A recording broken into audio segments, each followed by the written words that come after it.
पुराण श्री रुद्र संहिता द्वितीय खंड 14वां अध्याय। दक्ष की 60 कन्याओं का विवाह। ब्रह्मा जी बोले, हे मुनिराज, दक्ष के इस रूप को जानकर मैं उसके पास गया। मैंने उसे शांत करने का बहुत प्रयत्न किया और सांत्वना दी। मैंने उसे तुम्हारा परिचय दिया। दक्ष को मैंने ये जानकारी भी दी कि तुम भी मेरे पुत्र हो।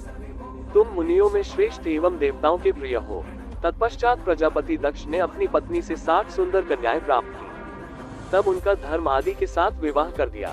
दक्ष ने अपनी 10 कन्याओं का विवाह धर्म से, 13 कन्याओं का ब्याह कश्यप मुनि से और 27 कन्याओं का विवाह चंद्रमा से कर दिया। दो भूतागिरिस और कृशाश्व को और शेष 4 कन्याओं का विवाह तार्क्ष्य के साथ कर दिया। इन सब की संतानों से तीनों लोक भर गए। पुत्र पुत्रियों की उत्पत्ति के पश्चात प्रजापति दक्ष ने अपनी पत्नी सहित देवी जगदम्बिका का ध्यान किया।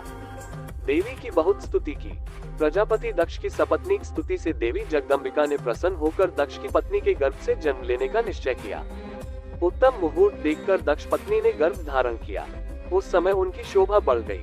भगवती के निवास के प्रभाव से दक्ष पत्नी महामंगल रूपिणी हो गई। देवी को गर्भ में जानकर सभी देवी देवताओं ने जगदम्बा की स्तुति की। 9 महीने बीत जाने पर शुभ मुहूर्त में देवी भगवती का जन्म हुआ।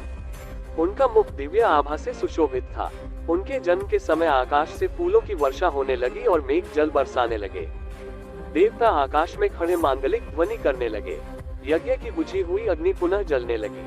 साक्षात जगदम्बा को प्रकट हुए देखकर दक्ष ने भक्ति भाव से उनकी स्तुति की।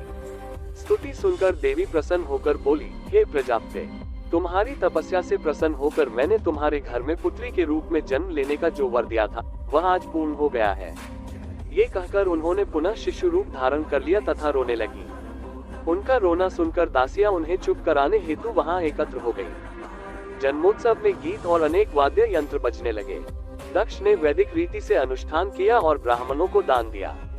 उन्होंने अपनी पुत्री का नाम उमा रखा। देवी उमा का पालन बहुत अच्छे तरीके से किया जा रहा था। वह बालकपन में बहुत सी लीलाएं करती थी।